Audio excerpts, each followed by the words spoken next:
বা প্রথম খাম্বা পিলার সেটি মানুষের অন্তরের সাথে সম্পর্ক। তারপরে যে চারটি বিষয় রয়েছে নামাজ, রোজা, হজ, যাকাত, এই চারটি বিষয়ের মধ্যে কোনটা হচ্ছে মালি ইবাদত, মানে যে ইবাদতটা মাল দিয়ে করা লাগে, সম্পদ দিয়ে করা লাগে, টাকা পয়সা দিয়ে করা লাগে। আর এই চারটির মধ্যে কোনো ইবাদত এমন রয়েছে যেটাকে বলা হয় বাদানি ইবাদত, মানে যে ইবাদতটা শরীর দিয়ে করা লাগে, সেখানে টাকা পয়সার প্রয়োজন পড়ে না। উদাহরণস্বরূপ আমরা যাকাত দেই। যাকাত হচ্ছে একটি মালি ইবাদত, মানে সেখানে নিজের মাল সম্পদ খরচ করে মানুষকে যাকাত দিতে হয়। তেমনি ভাবে নামাজ হচ্ছে একটি বাদানি ইবাদত। বাদানি ইবাদত মানে হচ্ছে শরীর দিয়ে করে সেই ইবাদতকে বাদানি ইবাদত বলা হয়। আজকে আমরা জানবো এই বিষয় যে সিয়াম এমন একটি গুরুত্বপূর্ণ ইবাদত যেই সিয়ামটি ইসলামের পাঁচটি স্তম্ভর মধ্যে একটি স্তম্ভ হওয়ার সাথে সাথে এই চারটি বিষয়ের মধ্যে, এই চারটি স্তম্ভর সাথে তিন চারটা বড় বড় পার্থক্য রয়েছে এবং তিন চারটা এমন এমন গুণ, এমন এমন বৈশিষ্ট্য রয়েছে এই সিয়ামের ভিতরে যেটি অন্য কোনো ইবাদতের ভিতরে নাই। সম্মানিত উপস্থিতি, আমাদেরকে মনে রাখতে হবে আল্লাহ রাব্বুল আলামিন যত মানুষকে ইবাদতের আদেশ দিয়েছে, প্রত্যেকটি ইবাদতের ভিতরে কোনো কাজ করার আদেশ দিয়েছে। উদাহরণস্বরূপ নামাজের আদেশ দিয়েছে, তাহলে নামাজ আমাদেরকে পড়তে হবে। এবং যাকাতের আদেশ দিয়েছে, যাকাত আমাদেরকে আদায় করতে হবে। হজের আদেশ দিয়েছেন, হজ আমাদেরকে আদায় করতে হবে।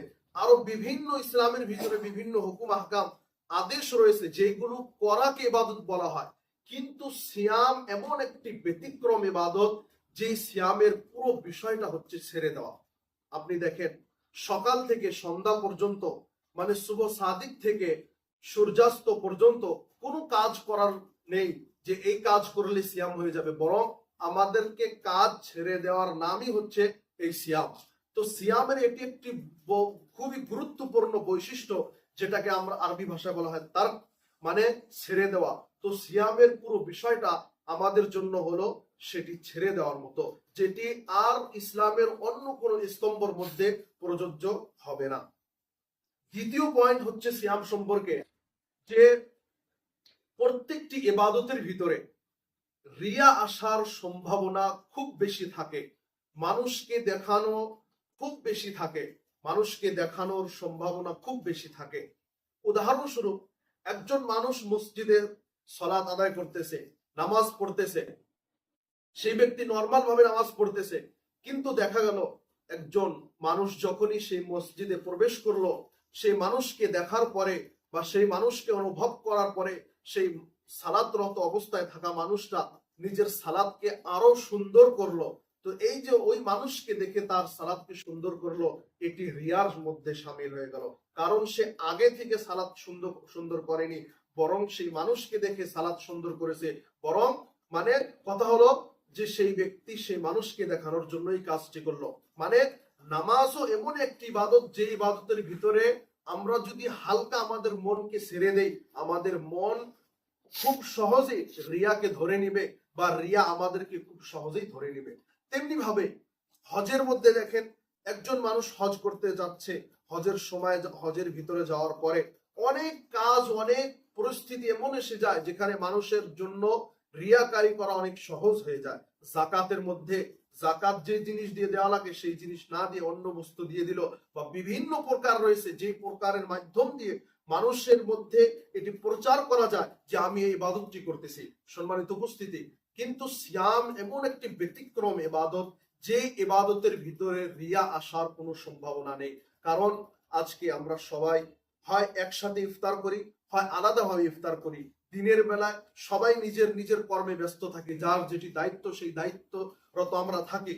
কিন্তু কোনো মানুষ যদি লুকিয়ে গোপনে তার রুমের ভিতরে খাওয়া দাওয়া করে নেয়, পানি পান করে নেয়, কেউ তাকে দেখতে পারবে না আল্লাহ ব্যতীত। তো তারপরেও একজন রোজাদার সে গোপনীয় ভাবে কিছু খান না, কিছু পান করেন না, কিছু খান না, কিছু পান করেন না, কেন? তার অন্তরের ভিতরে আল্লাহ রাব্বুল আলামিনের ভয় রয়েছে, তার অন্তরের ভিতরে আল্লাহ রাব্বুল আলামিনের ভয় রয়েছে।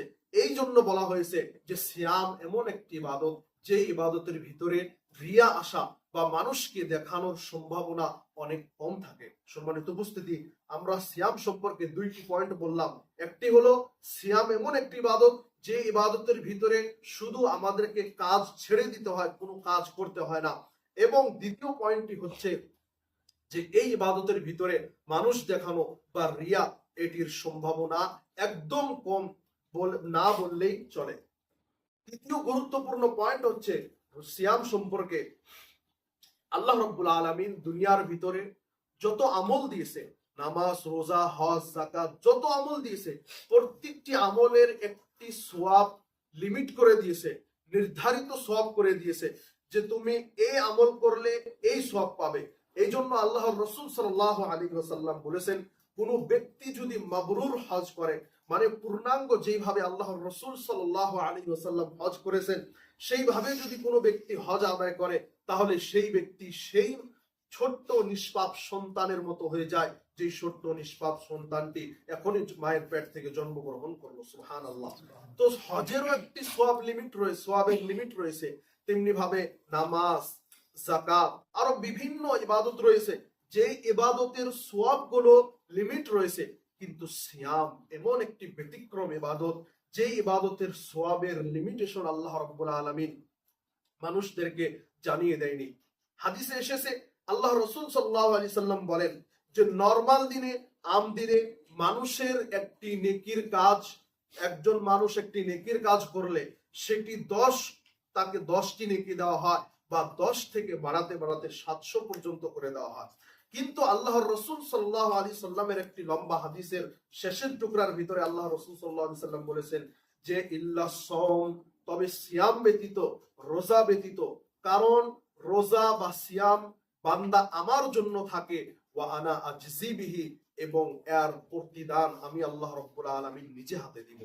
যখন আল্লাহ রাব্বুল আলামিন এই ধরনের শব্দ ব্যবহার করলেন, যখন আল্লাহ রাব্বুল আলামিন এই ধরনের কথা বললেন, তখন নিশ্চয় আমাদেরকে ভাবতে হবে আল্লাহ রাব্বুল আলামিন যখন নিজে ইচ্ছায় অনেক সওয়াব আমাদেরকে দিবেন, তাহলে আল্লাহ রাব্বুল আলামিন কম দিবেন না, বরং বড় একটি অ্যামাউন্টের সওয়াব আল্লাহ রাব্বুল আলামিন আমাদের আমলনামায় দিয়ে দিবেন। সুবহানাল্লাহ।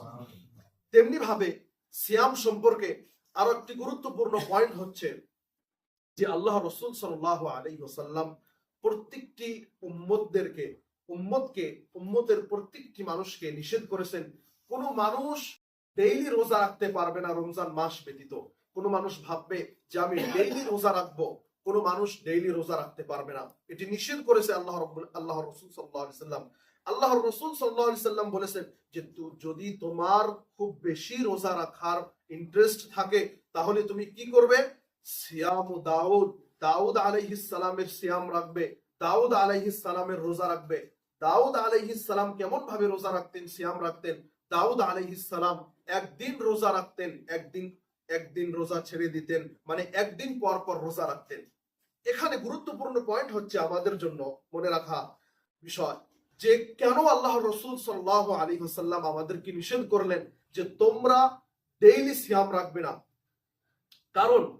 এর কারণ হচ্ছে আল্লাহ রাসূল সাল্লাল্লাহু আলাইহি সাল্লাম যে কথাটি বললেন, কোন মানুষ যদি ডেইলি সিয়াম রাখে, ডেইলি যদি কোনো মানুষ সিয়াম রাখে, তাহলে তাকে ডেইলি 2 ওয়াক্ত খেতে হবে, মানে এক ফজরের ওয়াক্তে, সাহারির ওয়াক্তে, এবং দ্বিতীয় সময় ইফতারের সময় 2 ওয়াক্ত যখন মানুষ খাবে, এইভাবে ডেইলি একজন মানুষ রোজা থাকতে থাকতে থাকতে তার এই ডেইলি রোজা রাখাটা অভ্যাসে পরিণত হয়ে যাবে। এবং যখন একটি কাজ মানুষের জন্য অভ্যাসে পরিণত হয়ে যায়, তখন সেই কাজটি আর মানুষের জন্য কঠিন থাকে না। আর আল্লাহ রাব্বুল আলামিন প্রত্যেকটি ইবাদত এমন ভাবে বানিয়েছে যে প্রত্যেকটি ইবাদত একেবারে 100-এর মধ্যে 100% সহজ নয়, একটু কষ্ট আছে। যখনই একটু কষ্ট থাকবে, লাজ্জাত, সেই কষ্টের মধ্যেই মজা রয়েছে, এবং সেই কষ্টের মধ্যে আমাদের জন্য সওয়াব রয়েছে। তাহলে একজন মানুষ যখন ডেইলি রোজা রেখে অভ্যস্ত হয়ে যাবে, সেই মানুষটা রমজান মাসে রোজা রেখে আর সেই মজা পাবে না, সেই লাজ্জাত, সেই সুকুন, সেই ইতমিনান, সেই মজা পাবে না। এবং সেই মজা যখন পাবে না, তখন সেই ব্যক্তি সেই সওয়াবও পাবে না। এই জন্য আমাদেরকে মনে রাখতে হবে আল্লাহ রাসূল সাল্লাল্লাহু আলাইহি সাল্লাম আজ থেকে যে 1450 বছর পূর্বে যে কথাগুলো বলেছেন সেই কথাগুলোর উপরে চিন্তা ভাবনা করার প্রয়োজন রয়েছে। আজকে সিয়াম সম্পর্কে আখেরি পয়েন্ট বলে আজকের আলোচনা শেষ করব, সেটি হচ্ছে এই, আজকে মেডিকেল সায়েন্স অনেক উন্নতি করেছে। উন্নতি করার পরে এবং মেডিকেল সায়েন্স বা সায়েন্স টেকনোলজি পৃথিবীর ভিতরে উন্নত করার সাথে সাথে এটি অন্য মানুষের যত উপকার হয়েছে মুসলমানদের আরো অনেক বেশি উপকার হয়েছে। কারণ আজকে যখন সায়েন্স প্রযুক্তি বিজ্ঞান যখন উন্নতি করেছে, এই সায়েন্স টেকনোলজি মানুষের আকীদা মজবুত করে দিয়েছে, মানুষের ঈমান আল্লাহ রাব্বুল আলামিন সম্পর্কে মজবুত করে দিয়েছে। এই জন্য আজকে মেডিকেল সায়েন্স এটি রিসার্চ করে তারা বাহির করেছে যে মানুষ যখন রোজা থাকবে তার এই বেনিফিট রয়েছে, মেডিকেল ভাবে সায়েন্টিফিক ভাবে তার এই বেনিফিট রয়েছে। হ্যাঁ, সেই বেনিফিটের কথা আমরা স্বীকার করি, মেনে চলবো, কিন্তু আমাদেরকে মনে রাখতে হবে আমরা যদি সেই বেনিফিটের নিয়ত নিয়ে যদি আমরা রোজা রাখি, তাহলে আমরা আমাদের রোজাটা আল্লাহ রাব্বুল আলামিনের নিকটে রোজা হিসাবে গণ্য হবে না, বরং এটি আমাদের জন্য চিকিৎসা হয়ে যাবে। কিন্তু আমাদেরকে মনে রাখতে হবে যে আমরা যদি রোজা রাখার নিয়তেও যদি আমরা রোজা রাখি, আমরা আল্লাহ রাব্বুল আলামিনের নিকটে সওয়াবও পেয়ে গেলাম এবং মেডিকেল ভাবে যে আমাদের জন্য বেনিফিট রয়েছে সেই বেনিফিট গুলো আমরা পেয়ে যাব। এই জন্য আমাদেরকে মনে রাখতে হবে যে কোনো মানুষ যখন রাস্তায় চলার সময় সে যদি ভাবে যে আমি রাস্তা দিয়ে চলবো এবং আমার সাথে সাথে আমার যে ছায়া রয়েছে, আমার ছায়াকেও আমার সাথে সাথে চলতে হবে, এখন সে এই বিষয়ে চিন্তা ভাবনা করতেছে, গবেষণা করতেছে, আসলে এই বিষয় তো তাকে চিন্তা ভাবনার কোনো প্রয়োজন নেই। কারণ সে যখন চলবে অটোমেটিকলি তার ছায়া তার সঙ্গে সঙ্গে চলবে, সে যেখানে যাবে তার ছায়াও সেখানে যাবে। তেমনি ভাবে আমরা ইসলামের ভিতরে যে রোজার নিয়ত রয়েছে, এই নিয়ত নিয়ে আল্লাহ রাব্বুল আলামিনের আশায়, আল্লাহ রাব্বুল আলামিনের কাছে সোয়াবের আশায়, জান্নাতের আশায় আমরা যখন সিয়াম পালন করব, রোজা রাখবো, তখন অটোমেটিকলি আমাদের সেই মেডিকেলের যে ফায়দা বেনিফিট রয়েছে সেই মেডিকেলের ফায়দা বেনিফিট অবশ্যই একেবারেই সাথে সাথে সোয়াবের সাথে সাথে সেটাও পৌঁছে যাবে। কিন্তু আমাদেরকে মনে রাখতে হবে প্রত্যেকটি কাজ আমাদের জন্য নিয়তের উপর ডিপেন্ড করে যে আমরা কোন কাজটি কোন ভাবে করব। একজন মানুষ অজুর মতো করে সারা শরীর ধুয়ে নিল, সমস্ত অজুর মতো করে কাজ করলো, ধৌত করে নিল, কিন্তু শুধুমাত্র নিয়ত করলো না, তার অজু পশ্চিমকালে হবে না। এবং সেম কাম অপরজন মানুষ করলো, নিয়তের সাথে সাথে সেই মানুষটার অজু হয়ে গেল। তাহলে আজকে আমরা রোজা সম্পর্কে যে দু চারটি পয়েন্ট বললাম, এই পয়েন্টগুলো আল্লাহ রাব্বুল আলামিন যেন আমাদের মাথায় রাখার তৌফিক দান করেন, আমিন। এবং আমরা যারা কষ্ট করে রোজা রাখতেছি, আল্লাহ রাব্বুল আলামিন যেন আমাদের রোজাকে কবুল করে নেন, আমিন। হে আল্লাহ, আমাদেরকে সেইভাবে সিয়াম পালন করার তৌফিক দান করো যেভাবে তুমি পছন্দ করো। হে আল্লাহ, এই রমজান মাসে বেশি বেশি করে আমাদেরকে গরিব মিসকিনদেরকে সাহারি ইফতার করানোর তৌফিক দান করো, আমিন। আমাদের মধ্যে যারা মারা গিয়েছে তাদের কবরকে তুমি প্রশস্ত করে দাও, আমিন। আমাদের মধ্যে যারা বিমারস্ত রয়েছে তাদেরকে তুমি আরোগ্য দান করো, আমিন। ওয়া আখিরু দাওয়ানা আলহামদুলিল্লাহি রাব্বিল আলামিন।